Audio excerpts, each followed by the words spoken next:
pessoal? Como vão aí? Lucas, Otávio, Thiago, Elivan, sejam muito bem-vindos.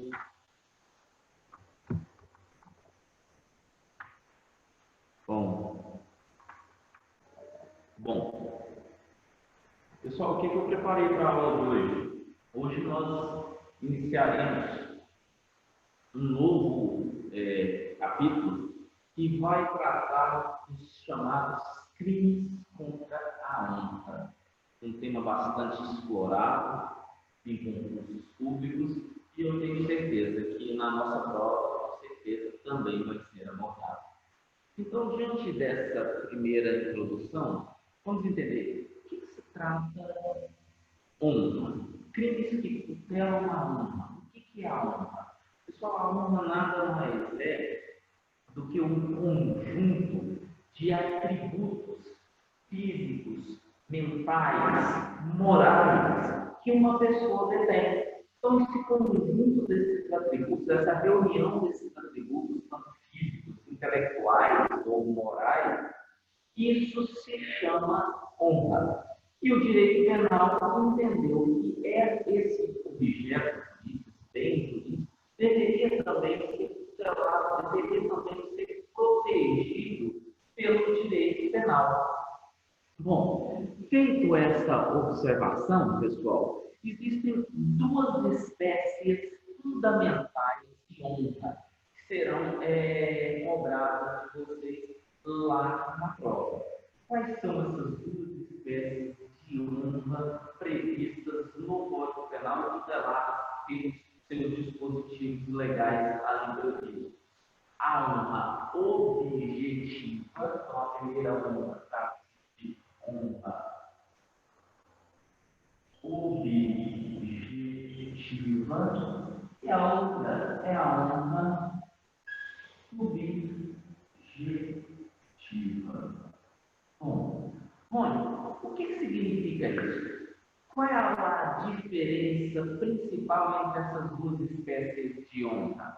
Pessoal, a primeira honra objetiva é aquilo que a sociedade, é aquilo que os outros, é aquilo que uma terceira pessoa pensa a meu respeito. É o que as pessoas julgam a meu respeito. É o que os outros pensam de mim.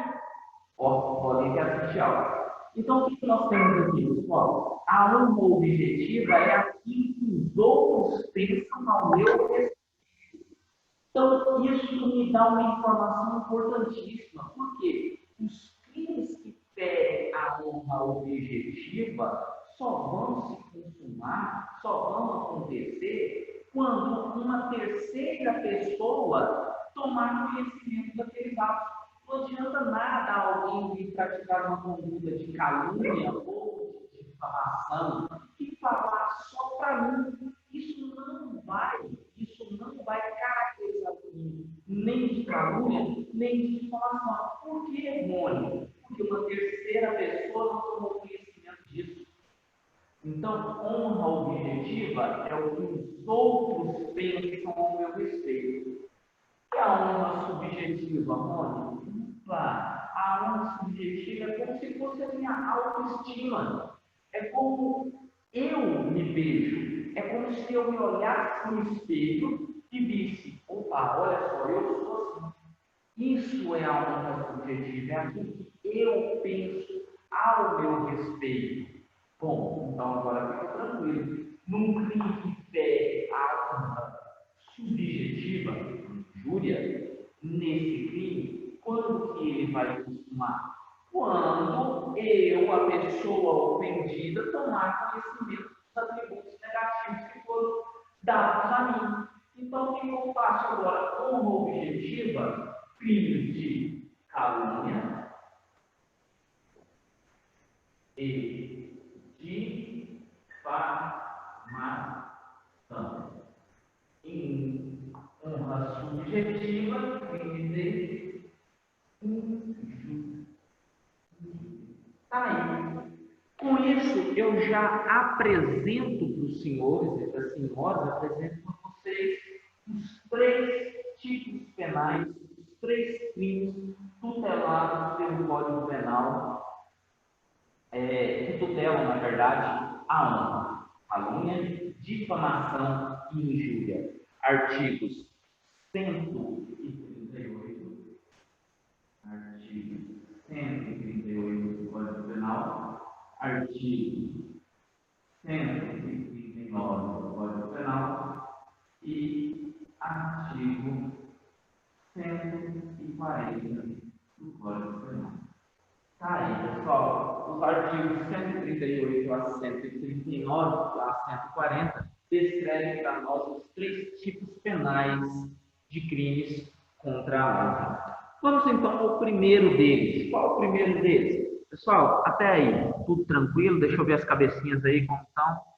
Ah, perfeito aí, pessoal. Essa é uma questão recorrente. Só digo a vocês que é comum nos concursos perguntarem para a gente qual espécie de honra o crime tal, por exemplo, o crime de calúnia vai ferir. Qual espécie de honra?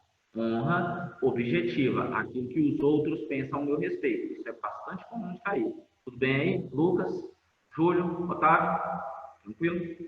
Então, ótimo. Pessoal, continuando aí, vamos lá. Então, o primeiro dos tipos penais, calúnia.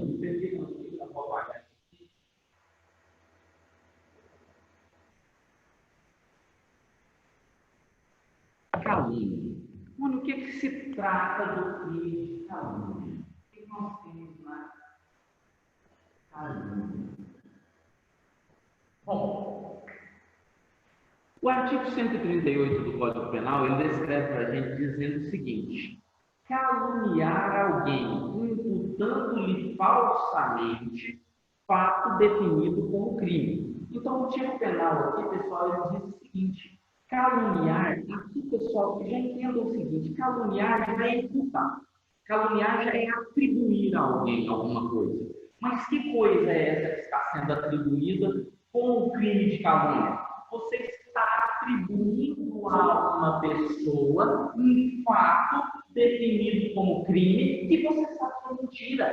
É fundamental analisarmos esse elemento normativo do tipo. Que elemento normativo do tipo, Rony? Esse elemento que eu preciso fazer um juízo de valor, ver se ele é verdadeiro, ver se ele é falso. Eu preciso demonstrar aqui, eu preciso saber que o fato que eu estou imputando a uma pessoa, que eu estou atribuindo a uma pessoa, além de ser um crime previsto na legislação penal brasileira, não importa se no Código Penal ou fora do Código Penal, mas precisa ser um crime, mas eu preciso saber que ele é falso, eu preciso saber que ele é mentiroso. Isso é fundamental para caracterizar o crime de calúnia. Sem isso, não existe calúnia. O fato torna-se atípico. Ou seja, se eu atribuir a uma pessoa um fato definido como crime, mas que é verdadeiro, que essa pessoa comprovadamente praticou esse ato, nós temos aqui, nós não temos aqui um crime de calúnia. Não teremos aqui um crime de calúnia nesse caso.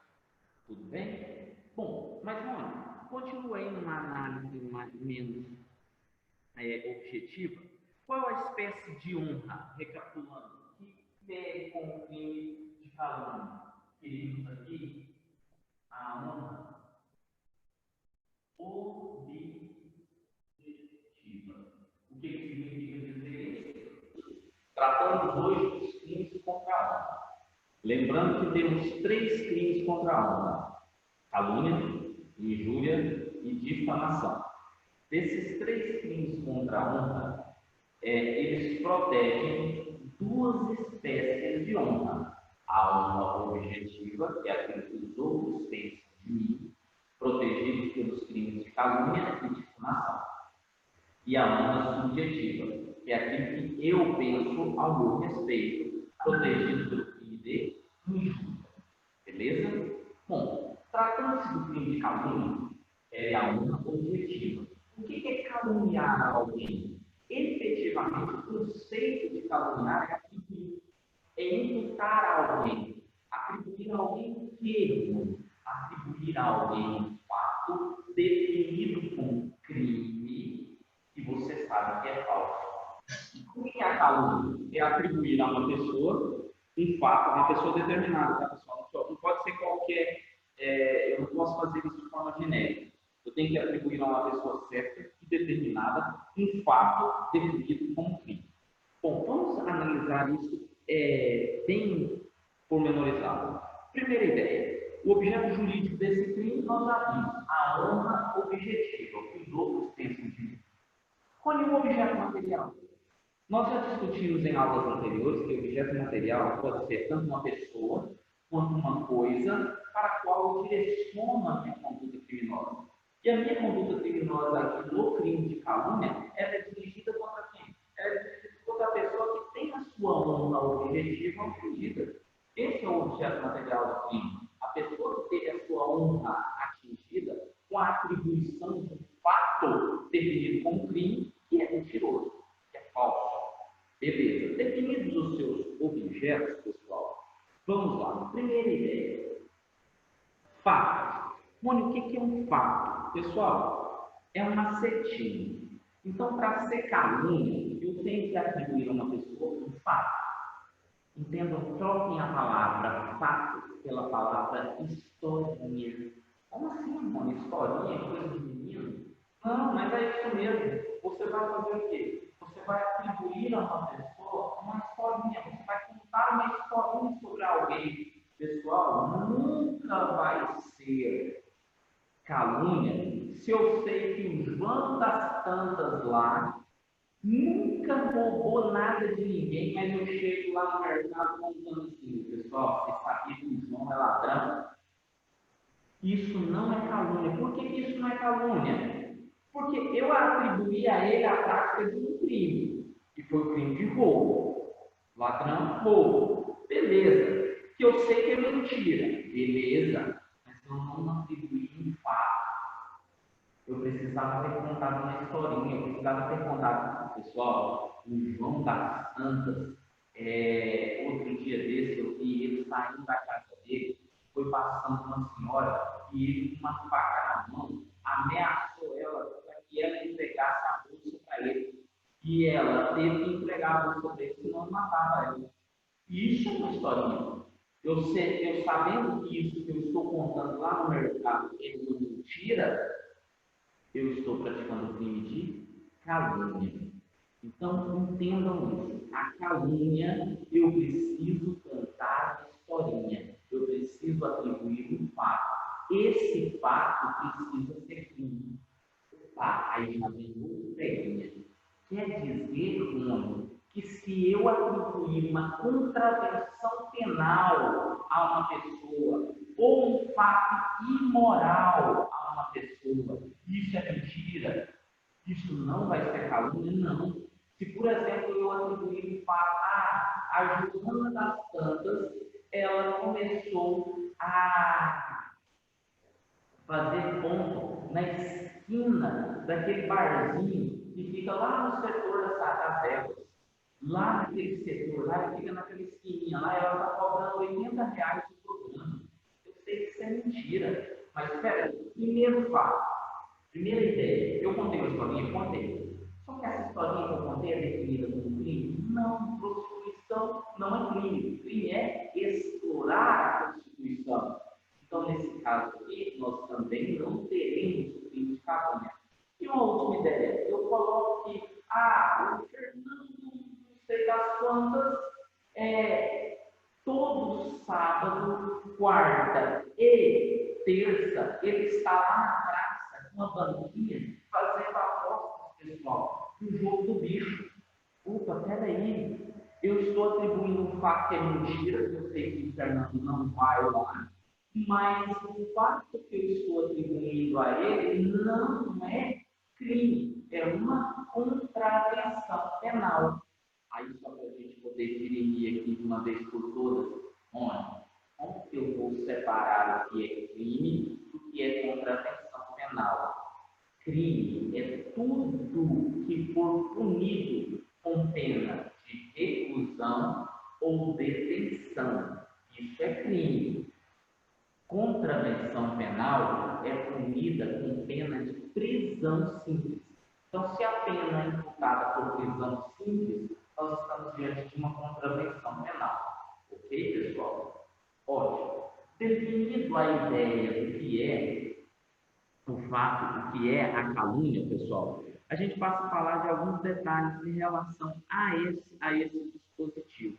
Algumas formas de calúnia. Caiu há algum tempo os tipos de calúnia. Bom, nós temos basicamente 3 tipos de calúnia.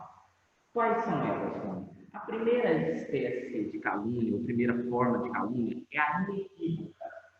Calúnia, vamos lá aqui, ó, espécie.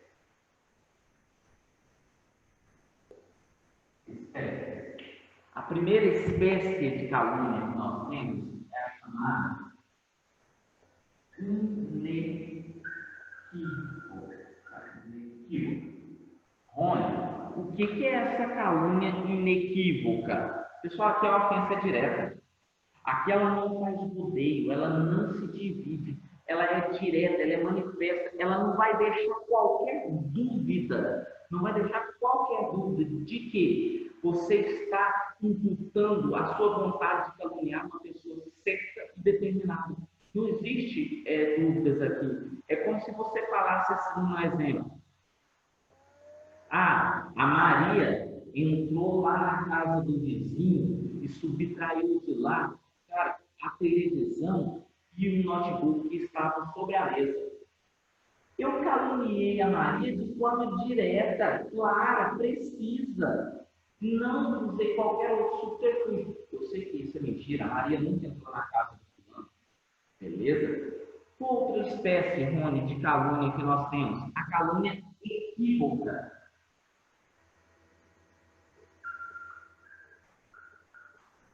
A calúnia equívoca. O que é a calúnia equívoca? Muito conhecida também por falar de calúnia implícita.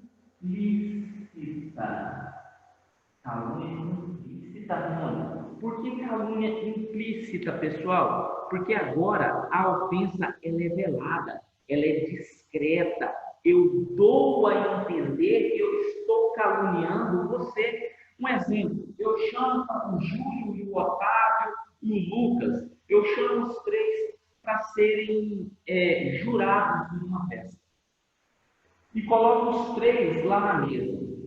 Só que eu coloco em destaque um deles e falo, mas se eu tivesse a posição do fulano, nesse caso, eu também teria o dinheiro que ele tem. Ou seja, suponhamos que tanto o Júlio, quanto o Otávio, quanto o Lucas sejam vereadores na cidade. E aí eu vou falar exatamente isso. Cara, eu nesse caso aqui, se eu fosse vereador, eu também ia estar podre de rico. Eu estou dando a ideia de que tanto o Júlio, quanto o Lucas, quanto o Otávio estão praticando o quê? Crimes na prefeitura, apropriando-se de verbas que não são deles, que estão ficando ricos graças a isso. Então, essa aqui é uma calúnia equívoca, implícita, velada. E a última é a chamada calúnia reflexa. O que é a calúnia reflexa? Olha, na calúnia reflexa, não tem acento, né? Na calúnia reflexa, é aquela que, ao caluniar alguém, eu acabo atingindo outra pessoa. Olha o reflexo que dá aqui. Ao caluniar uma pessoa, eu acabo atingindo outra. Exemplo, eu pego e falo um exemplo esdrúxulo. O Tiago é policial militar. A Alrata vem chegando com o carro dela. Quando a Alrata vem chegando com o carro, pega e fala assim, pessoal, aquele policial ali, ó, pega dinheiro todas as vezes que os motoristas oferecem dinheiro para ele.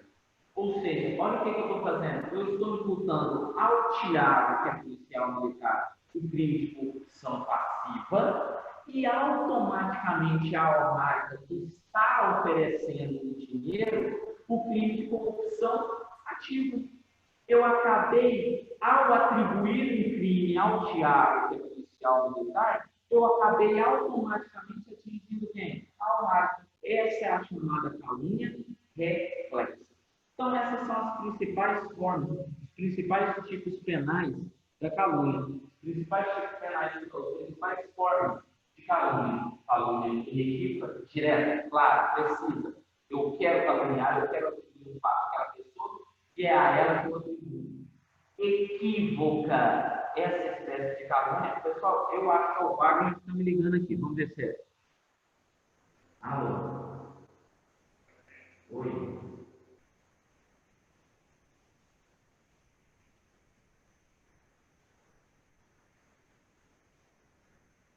Tem.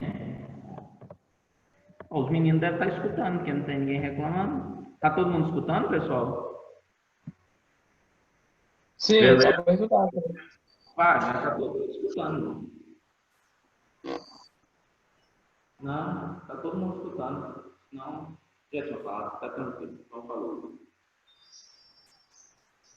Pessoal, o Wagner estava aqui na dúvida se estava saindo áudio, mas está perfeito aí.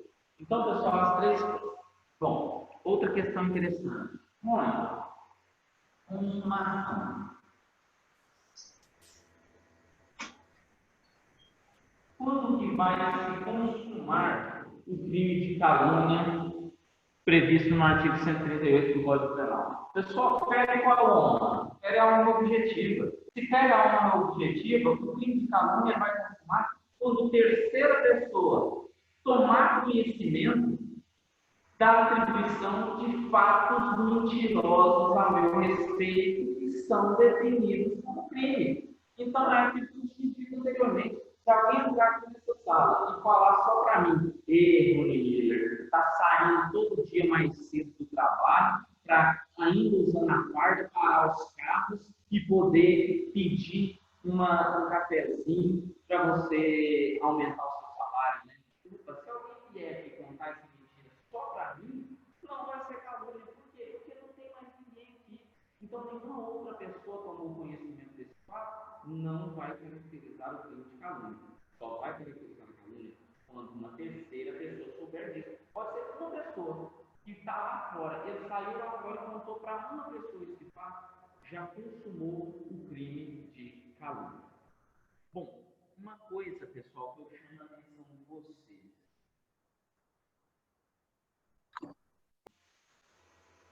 E denunciação caluniosa. Ótimo. Qual a diferença de calúnia e denunciação caluniosa? Pessoal, na calúnia, eu me restringo, eu me satisfaço, para mim tá bom simplesmente atribuir a uma pessoa um fato, uma historinha, definida como crime, que eu sei que é mentirosa, que eu sei que é falso. Na calúnia basta isso, não acontece mais nada. Eu tiro a honra de uma pessoa, essa pessoa pode ou não ficar abalada por isso, porque o crime é formal, não precisa produzir o resultado. Um crime é formal, tem resultado naturalístico, mas esse resultado não precisa acontecer. Não precisa haver o abalo moral dessa pessoa. Basta o mero ato de você atribuir a ela o fato definido como crime, você sabe que é mentiroso, e uma outra pessoa tomar conhecimento disso, eu fico satisfeito e já acabou. Na denunciação caluniosa, você vai atribuir a uma outra pessoa, um fato, só que esse fato que você está sabendo que é mentira, que você está atribuindo a essa pessoa, e agora não precisa mais ser só crime, pode ser um crime, pode ser uma contravenção penal. Você sabe que é mentiroso, você sabe que você está atribuindo a essa pessoa um fato que é mentiroso, mas ele vai gerar a movimentação da máquina estatal. Ele vai gerar a movimentação do poder estatal ou do processo de investigação, através de um inquérito, ou do próprio poder judiciário. Vai gerar, pessoal, um desgaste a administração da justiça e não mais para a honra. Na denunciação caluniosa, quando você procura uma autoridade para contar o fato de uma pessoa, esse fato é mentiroso, e daquilo que você está falando para aquela pessoa, vai gerar um procedimento ou um processo. O procedimento pode ser um procedimento administrativo ou judicial. Um exemplo, você vai lá no quartel e fala, olha, o sargento fulano de tal está pegando propina todo dia lá na avenida tal hora. Você sabe que isso é mentira.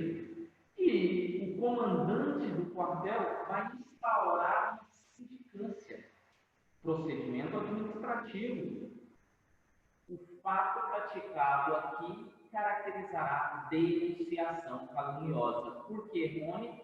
Porque você atribuiu um fato mentiroso a alguém, desse fato que você atribuiu gerou o quê? Um procedimento administrativo. Isso vale para procedimentos administrativos e procedimentos disciplinares, ou procedimentos judiciais. A diferença básica, pessoal, aqui, é como se a denunciação caluniosa tivesse um up, um aumento na graduação, na sua gravidade. Como assim, Rony? No caso da denunciação caluniosa, além de você atribuir o fato definido como crime ou não, que é mentiroso, ele gera um processo ou um procedimento contra aquela pessoa. O subtítulo da calúnia está previsto aí no seu parágrafo 1º. O que estabelece o parágrafo 1º do artigo 138 do Código Penal? Na mesma pena incorre quem, sabendo falsa imputação, apropala ou divulga. Pessoal, aqui o dispositivo legal desinibir o quê? A fofoca. Efetivamente desinibir a fofoca, ou seja, na mesma pena, vai responder como se estivesse caluniando uma pessoa. Se eu contar isso para alguém lá fora, e essa pessoa que eu contei lá fora contar para uma outra pessoa, ela vai responder pela mesma pena prevista no caso. Propalar é como se você falasse através da fala, e divulgar você usa qualquer outro artifício, qualquer outro meio para poder fazer o quê? Com que aquela informação falsa de crime chegue a mais pessoas. Então, isso é o que define o subtítulo previsto aí no parágrafo 1º do artigo 138. Pessoal, informação cabeceira. Somente o crime de calúnia, isso não vale para difamação, isso não vale para injúria. Somente o crime de calúnia admite a prática contra os mortos. Então, por expressa previsão legal, só porque está previsto no próprio artigo 138, parágrafo 2º, que caso a imputação de fato definido como crime, que você sabe ser mentira, seja imputado como morto, isso também será calúnia. Então, em suma, cabe calúnia contra os mortos? Cabe. Rony, quem vai ser o sujeito passivo no crime de calúnia contra os mortos? Os seus sucessores. Efetivamente, seus sucessores serão as vítimas desse crime. Tudo bem, pessoal? Gente, o chefe chegou. Agora está em função. Aí, pessoal, qual é a informação cabeceira? O chamado Instituto do Expectus Veritatis. Pessoal, o que caracteriza o Instituto do Expectus Veritatis?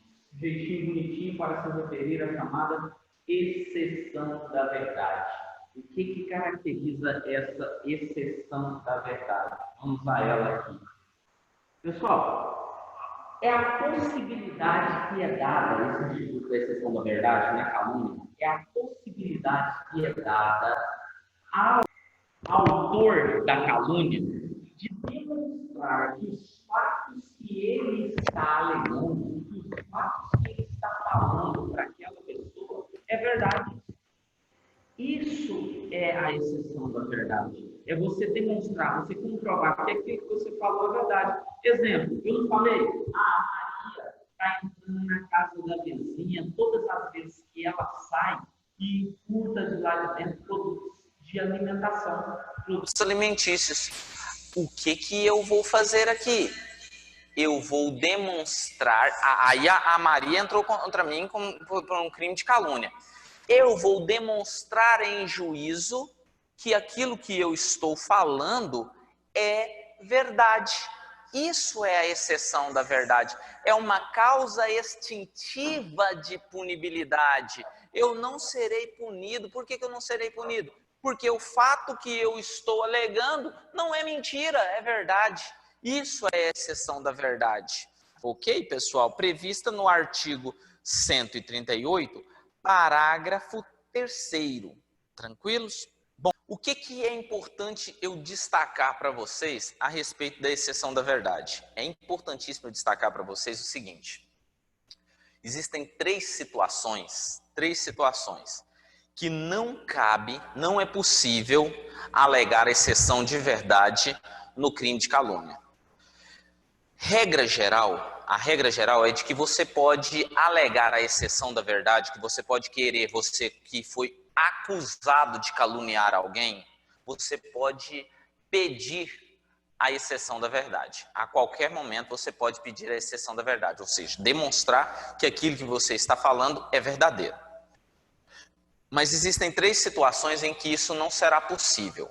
Quais são elas? A primeira delas, se constituído fato imputado, crime de ação privada, o ofendido não foi condenado por sentença irrecorrível. O que significa dizer isso? Isso aqui está amparado, pessoal, no nosso Código Penal, pelo streptus forem. O que significa isso, Rony? Significa dizer o escândalo do foro. Às vezes, como é crime contra a honra, muitas vezes, na verdade, a pessoa quer abafar o caso. Ela quer que aquilo fique pianinho, quietinho. Exemplo, para que a gente possa deixar isso claro. Alguém vira e fala para aí na sociedade, olha, o Rony é um policialzinho que todas as vezes que está de serviço, ele acaba extorquindo dinheiro lá daquela mercearia que fica lá na saída por Conjunto Verdão. Opa, peraí, o cara está me imputando um crime, a prática de um crime que ele sabe que é mentiroso. Só que aí eu, Rony, pego e falo o seguinte, cara, quer saber? Não vou repercutir esse assunto, não. Eu vou ficar caladinho aqui na minha para esse assunto morrer, porque eu não quero que isso caia na boca do povo, eu não quero que esse escândalo aumente cada vez mais. Ah, beleza. Aí o cara lá que falou que eu estava fazendo essa extorsão lá no mercado, vai em juízo falar o seguinte, olha, eu quero entrar com exceção da verdade, eu quero provar que o que eu estou falando é verdade. Isso vai fazer o quê? Vai aumentar ainda mais, inflamar ainda mais aquele assunto na sociedade. E eu quero ao contrário, eu quero que isso não aconteça. Eu quero que isso fique caladinho, pianinho e ninguém saiba disso. Então, crimes dessa natureza, crimes de ação penal privada, só poderá entrar com a ação quando efetivamente eu for condenado por esse crime. Se eu não for condenado, não haverá.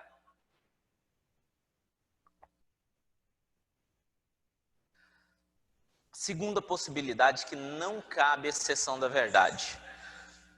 Se o fato for imputado a qualquer das pessoas dos números 1 do artigo 141, inciso 1. Ou seja, o que eu estou querendo dizer para vocês? Não adianta alegar exceção da verdade se você caluniar o presidente da República ou chefe de governo estrangeiro. Se você caluniar o presidente da República ou chefe de governo estrangeiro, você vai responder pelo crime de calúnia, e não adianta alegar exceção da verdade. Por que, Rony, isso? Pela própria disposição legal. Então não adianta falar na época que o Lula era presidente da República, que o Lula é um cachaceiro. Não adianta você querer demonstrar que ele teve participação na reforma do triplex do Guarujá. Porque todas essas informações vão caracterizar o quê? Todas elas vão caracterizar o crime e, nesse caso, não adianta você demonstrar que é verdade. É uma proteção dada por lei ao presidente da República e a chefes de governos estrangeiros. Chefes de governos estrangeiros e o presidente da República não cabe exceção da verdade contra os mesmos. E a última espécie que não cabe exceção da verdade, se o crime imputado, embora de ação pública, o ofendido foi absolvido por sentença irrecorrível. Pessoal, o Estado já me julgou. Supunha que alguém esteja me acusando de estupro. Estou bebendo água para danar, hein, gente? Credo.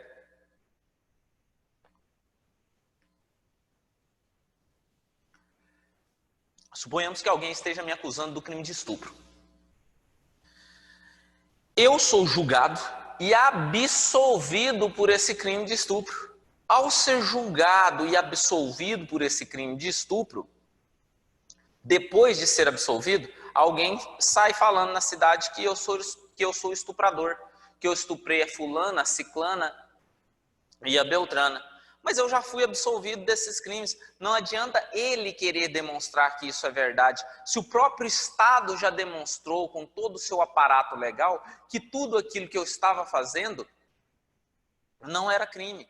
Eu não pratiquei o crime de estupro. Então essas são as 3 formas, pessoal, que não cabe a exceção da verdade no Código Penal. Tranquilos? Pessoal, com isso nós concluímos o crime de calúnia. Pergunto especificamente aí, pessoal, podem se manifestar. Alguém tem alguma pergunta a respeito do crime de calúnia? Não. Não? Otávio, alguma coisa aí, irmão? Tranquilo. Então, beleza. Pessoal, Rita, você chegou por último aí? Júlio, César, alguma coisa? Não, né? Beleza. Então tá, pessoal. Passemos a falar agora, então, do crime de difamação. Rony, efetivamente, qual que é a diferença entre o crime de difamação e o crime de calúnia? Pessoal, a diferença vai ser que agora eu difamo alguém imputando fato ofensivo à sua reputação. O que é a reputação? A reputação é o status que eu gozo na sociedade. É como a sociedade me vê. Isso é reputação. Olha a questão aqui. Mais uma vez, exatamente igual na calúnia, na difamação, eu também tenho que contar uma historinha. Eu também tenho que contar um fato. Só que não precisa mais ser um fato definido como crime. O fato pode ser qualquer coisa, criminoso ou não, verdadeiro ou não, mas que vai ser ofensivo à minha reputação. Qual é o objeto jurídico desse crime, Rony? O objeto jurídico da difamação também é a honra objetiva. Também é o que os outros pensam de mim. Se é a honra objetiva o objeto jurídico, o crime de difamação também vai consumar quando, Rony? Também vai se consumar quando terceira pessoa tomar conhecimento dos fatos que foram atribuídos a mim. Essa é a característica da difamação.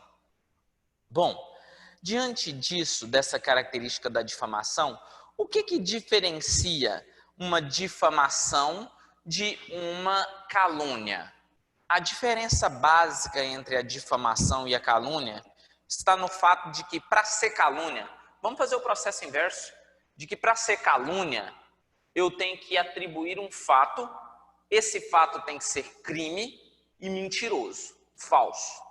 Para ser difamação, basta que eu atribua um fato e esse fato que eu estou atribuindo basta que ele seja ofensivo à minha reputação. Aí perguntam, Rony, e se o fato que eu estou atribuindo a uma pessoa seja uma pessoa sem reputação? Seja uma pessoa que já tem a sua reputação lá na lama. Vou caracterizar o crime? Algumas pessoas alegam aqui a chamada exceção de notoriedade. O que é a exceção de notoriedade? É quando o fato já é notório, já é claro, o fato já é visível para todos. Todo mundo já tem conhecimento daquilo. Você não está contando uma novidade para ninguém, já está na boca do povo, numa linguagem popular. Pessoal, eu não posso, isso para a prova do concurso, eu não vou alegar exceção de notoriedade para afastar o crime de difamação. Tranquilos? É um peguinha bobo que pode contar uma historinha para você e a gente pode cair nele. Eu não vou alegar exceção de notoriedade, não confunda exceção de notoriedade com exceção da verdade. Eu não posso alegar isso. Não posso alegar exceção de notoriedade para afastar o crime de difamação. Beleza? Segue aí então, pessoal. Dentro do crime de difamação, nós temos também a chamada exceção da verdade. Mas vamos ser bem objetivos agora. Lá no crime de calúnia, a exceção da verdade, ela era uma regra. Eu poderia usar a exceção da verdade sempre, exceto nos 3 itens que nós falamos. Ótimo. Já no crime de difamação, a exceção da verdade, ela é exceção. Ela é exceção. Ou seja, ela só vai poder ser alegada quando eu atribuir um fato a um funcionário público. Na difamação só caberá a exceção da verdade se o fato atribuído for a funcionário público no exercício de suas funções. Olha o que diz o parágrafo único. A exceção da verdade somente se admite se o ofendido é funcionário público e a ofensa é relativa ao exercício de suas funções.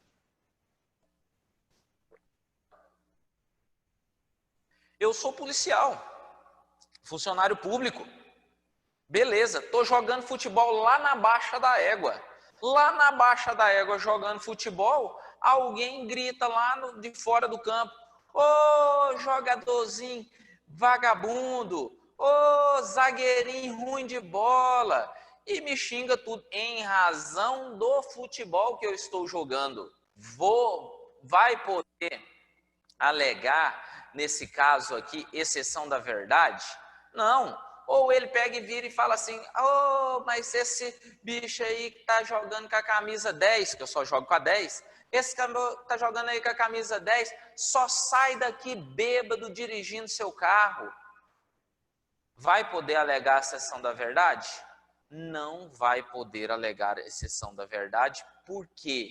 Porque mesmo eu sendo funcionário público, mas o fato que ele atribuiu a mim não foi em razão do exercício da minha função. Ah, mas agora muda, eu estou jogando futebol lá na Baixa da Égua. Esse cara vira e fala assim: aquele cara lá que está jogando com a camisa 10 é policial e ele, todo dia que ele está de serviço, ele para os carros na saída da cidade e pede um dinheiro para deixar os carros passar. Opa, peraí, a ofensa agora foi a um funcionário público em razão do exercício de suas funções. Olha só que beleza. Nesse caso específico, o próprio Estado tem interesse pela fiscalização, pela moralidade, pela eficiência da atribuição pública, que isso seja realmente demonstrado. E aí, nesse caso, a exceção da verdade poderá ser atribuída. Lembrando, no crime de calúnia, cabe exceção da verdade sempre, exceto naquelas 3 hipóteses. Ah, beleza. Quais eram as 3 hipóteses, Rony, que não caberia a exceção da verdade no crime de calúnia?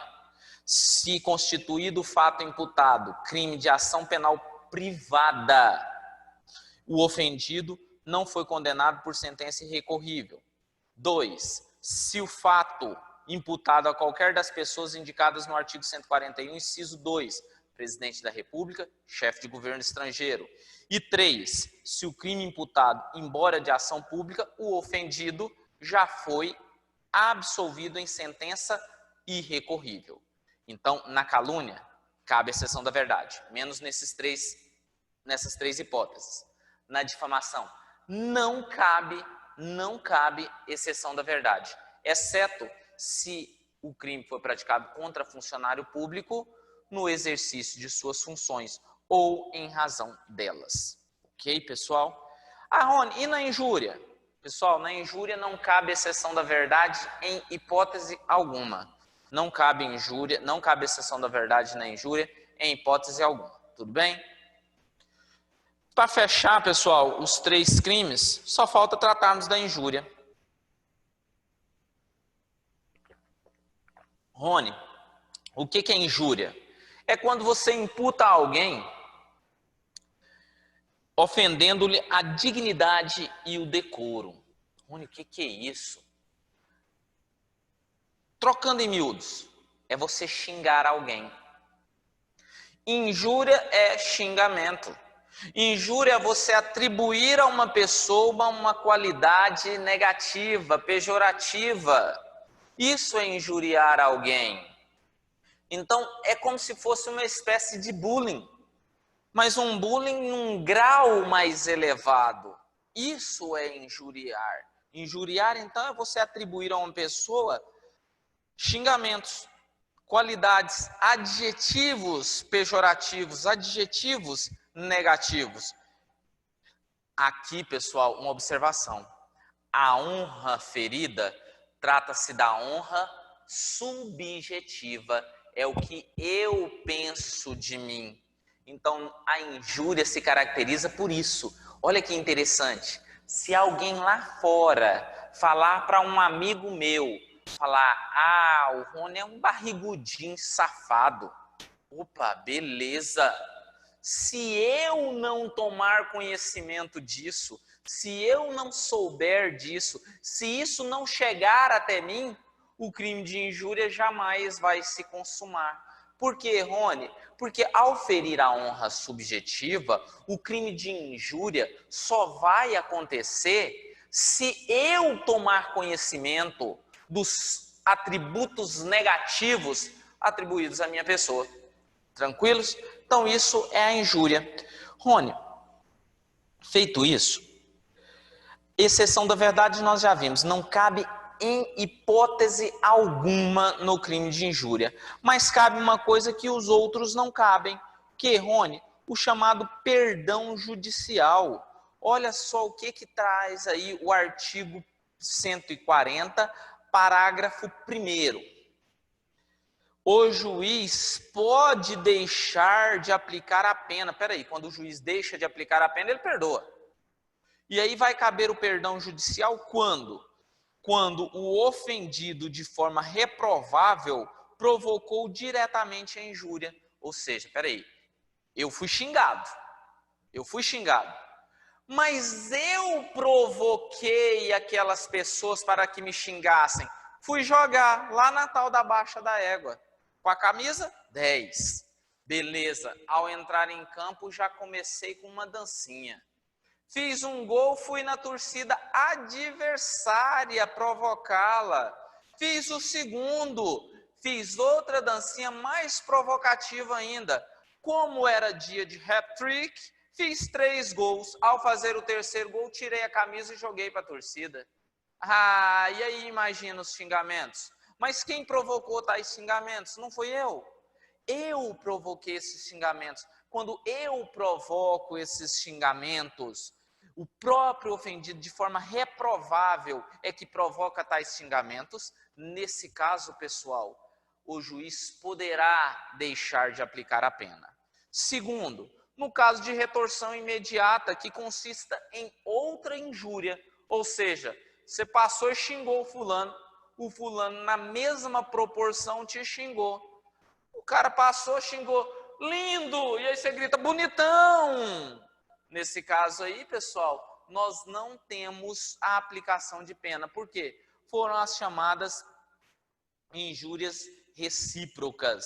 E aí, nesse caso, pessoal, o juiz entendendo, ele vai deixar de aplicar a pena a ambos os injuriosos. Tranquilos? Bem, o que é interessante nós destacarmos no crime de injúria? A chamada injúria real e a chamada injúria qualificada, que muita gente também chama de injúria racial. Mas a primeira delas aí, a chamada injúria real. O que caracteriza a injúria real? É quando os xingamentos, eles vêm acrescidos de algum tipo de violência ou comportamento aviltante. Comportamento aviltante, para a gente deixar claro, é um comportamento humilhante, degradante à pessoa.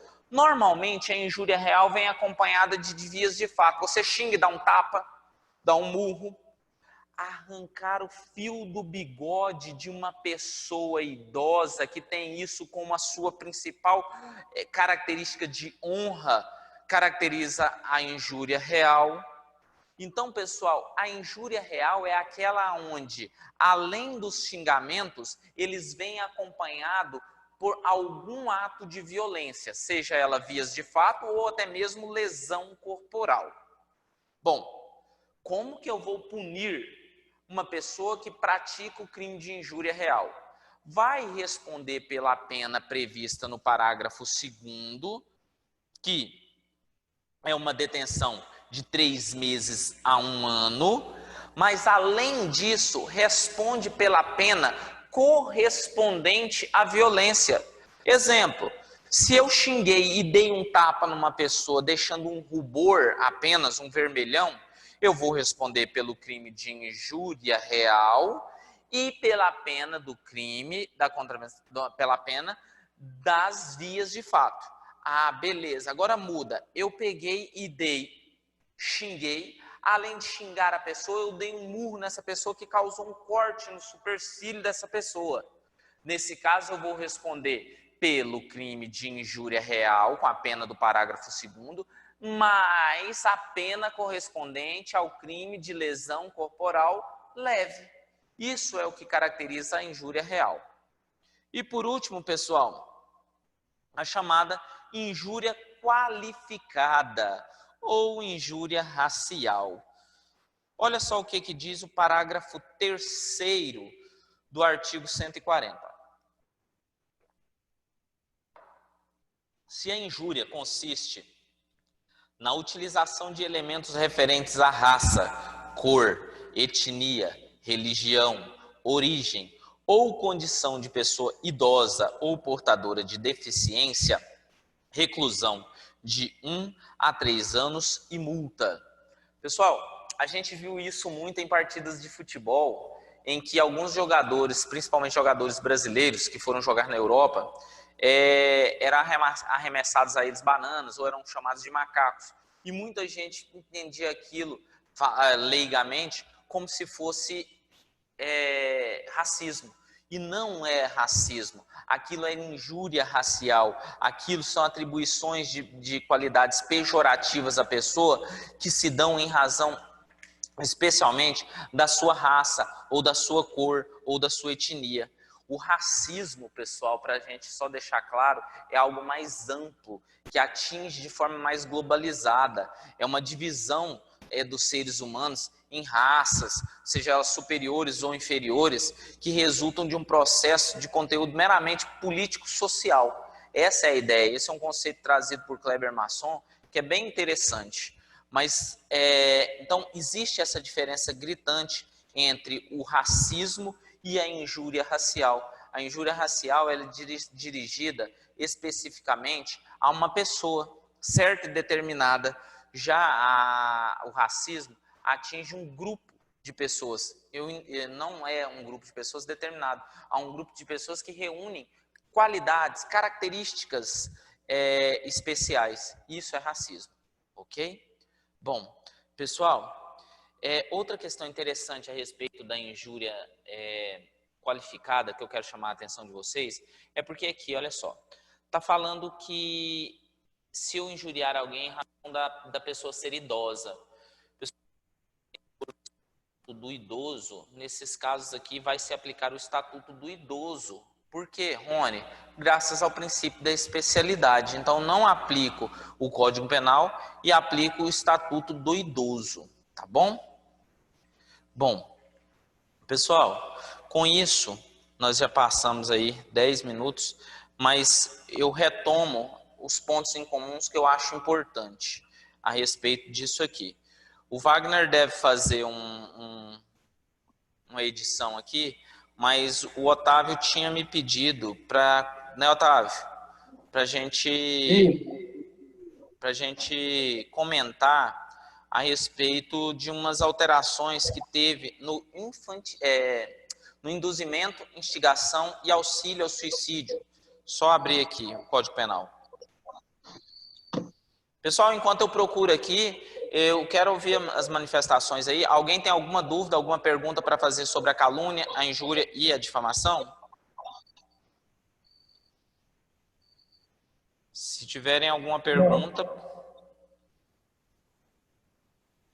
por favor, façam.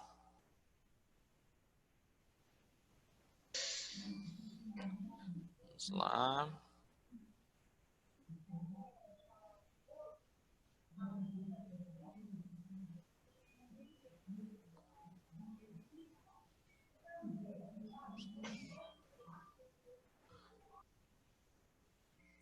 Então, olha só, pessoal. O dispositivo penal agora, pessoal, só inteirando vocês aí, retomo calúnia, injúria e difamação, que são agora os artigos 141 até o artigo 145 na próxima aula, e já começo a falar do crime de furto e roubo. Mas só retomando aqui, que foi um pedido do Otávio, e esse pedido se estende a qualquer um de vocês que, quando quiserem, podem me mandar mensagem, fala, professor, no final da aula, o senhor pode comentar tal crime. Façam isso que eu faço com o maior prazer, não importa o tempo que eu gaste aqui com vocês. Combinado? É o seguinte, pessoal, induzimento, instigação ou auxílio ao suicídio ou automutilação. O tipo penal caracteriza-se da seguinte forma, artigo 122 do Código Penal. Induzir ou instigar alguém a suicidar-se, ou praticar automutilação, ou prestar-lhe auxílio material para que o faça. Pessoal, até a edição da Lei 13.968, agora de 2019, a automutilação era fato atípico. Por quê, Rony? Entendia-se que a automutilação não feria nenhum princípio de direito penal e estava protegida por qual princípio? Princípio da alteridade. Eu não posso ser responsabilizado por condutas que só firam a mim. Com a edição da lei, houve essa alteração. E agora a prática de automutilação, ou seja, eu mesmo me cortar, eu mesmo tentar o suicídio, vai caracterizar o crime do artigo 122 do Código Penal. Olha só o que pessoal, sem questões de discussões filosóficas ou questões práticas, apesar de não concordar, apesar de concordar com o que diz o Kleber Masson, que diz o seguinte, uma pessoa que tenta suicídio, ela não precisa de cadeia, ela precisa de quê? De hospital, ela precisa de tratamento. Mas não vamos entrar na seara dessa discussão, porque agora está tipificado. Aí diz o seguinte, se da conduta de automutilação ou da tentativa de suicídio resulta lesão corporal de natureza grave ou gravíssima, nos termos dos parágrafos 1º e 2º do artigo 129, pena de 1 a 3 anos. Então a ideia é o seguinte, se eu tentei suicídio, ou brinquei daquela brincadeirinha da baleia azul, que muita gente já ouviu falar, em que a pessoa vai se cortando, vai se automutilando. Essas são as fases da baleia azul. Se dessas automutilações ou dessa tentativa de suicídio resultar lesão corporal leve, eu não respondo por nada. Não respondo por absolutamente nada. Mas, se da tentativa de suicídio ou da automutilação resultar em lesão corporal grave ou lesão corporal gravíssima, quem auxiliou, quem ajudou o outro a suicidar e ele não conseguiu, vai responder pelo artigo 122, ou aquele que auto se mutilou e resultou em lesões corporais graves, também vai responder pelo crime do artigo 122. Parágrafo 2º. Se o suicídio se consuma ou se da automutilação resulta morte, nós temos aqui outro aspecto. O que nós temos aqui? Nós temos aqui agora a punição com uma forma mais grave, uma forma qualificada, com uma pena de 2 a 6 anos. Ou seja, se eu vou induzir alguém a suicidar ou vou induzir alguém a se automutilar, vou responder pelo crime. Essa é a ideia. Parágrafo 3º. A pena é duplicada se o crime é praticado por motivo egoístico, torpe ou fútil.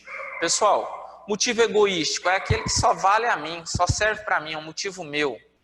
Motivo torpe, motivo repugnante, nojento, vil.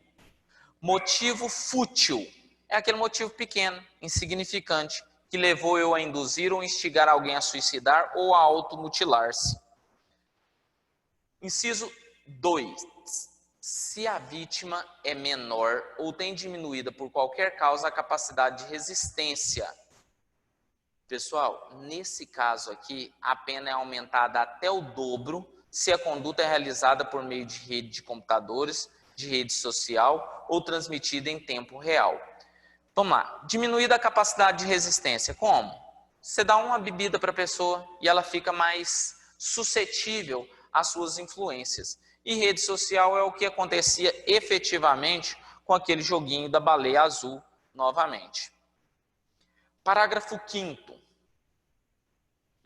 Aumenta-se a pena em metade se o agente é líder ou coordenador de grupo ou de rede virtual. Ou seja, se é eu que gerencio, eu que sou o administrador do grupo e é eu que promovo as automutilações ou suicídios, eu terei a minha pena também aumentada de metade. Terei uma causa especial de aumento de pena. Parágrafo 6º. Se o crime de que trata o parágrafo 1º deste artigo resulta em lesão corporal de natureza gravíssima e é cometido contra menor de 14 anos ou contra quem, por enfermidade ou deficiência mental, não tem o necessário discernimento para a prática do ato ou que por qualquer outra forma não pode oferecer resistência, responde o agente pelo crime descrito no parágrafo 2º do artigo 129 desse Código. Pessoal, o que está dizendo aqui? Eu estou usando de um inculpável para praticar um crime por mim. Então, se eu induzo um menor de 14 anos ou uma pessoa que não tem capacidade de discernimento a suicidar ou a automutilar-se, vou responder pelo crime previsto lá no 129. É eu que estou provocando a lesão corporal nessa pessoa. Que autoria é essa? Essa é a chamada autoria mediata. É eu que sou autor do que essa pessoa que não tem capacidade está praticando. Eu que sou o autor e não ela. E por último, se o crime que se trata o parágrafo 2º desse artigo é cometido contra menor de 14 anos ou contra quem não tem o necessário discernimento para a prática do ato, ou que, por qualquer outra causa, não pode oferecer resistência, responde o agente pelo crime de homicídio, nos termos do artigo 121 deste Código. Pessoal, o entendimento é o mesmo. Se eu induzo, instigo, auxilio uma pessoa menor de 14 anos ou que tenha capacidade, não tenha capacidade de discernimento a suicidar ou a automutilar-se e dessa tentativa de suicídio ela acaba realmente morrendo ou dessa automutilação ela também acaba morrendo, eu não respondo pelo 122, eu respondo pelo 121, porque foi eu efetivamente que fui lá e matei. Então, pessoal, o que nós vimos de alteração nesse artigo? A inclusão aí das automutilações, Otávio. A única questão aqui foi a inserção aqui das automutilações, porque antes era um fato atípico, porque quando eu induzia alguém a automutilar, se essa pessoa fosse capaz, maior de 14 anos, ou não tivesse diminuído a sua capacidade de resistência, o fato praticamente era atípico. Agora não. Agora, se eu induzir, instigar ou auxiliar uma pessoa tanto a suicidar quanto a automutilar-se, eu vou responder pelo artigo 122. O acréscimo aí foi da automutilação. Fechou, pessoal? Meninos? Beleza. Fiquem com Deus. Muito obrigado aí. E façam como o Otávio fez, tá, pessoal? Ao longo da semana, podem dar sugestão de temas, que ao final da aula a gente gasta aí 10, 15 minutinhos falando de outro tema que vocês tenham interesse em discutir. Combinado? Um grande abraço, fiquem com Deus. Perseverança sempre, pessoal, que a gente vai vencer.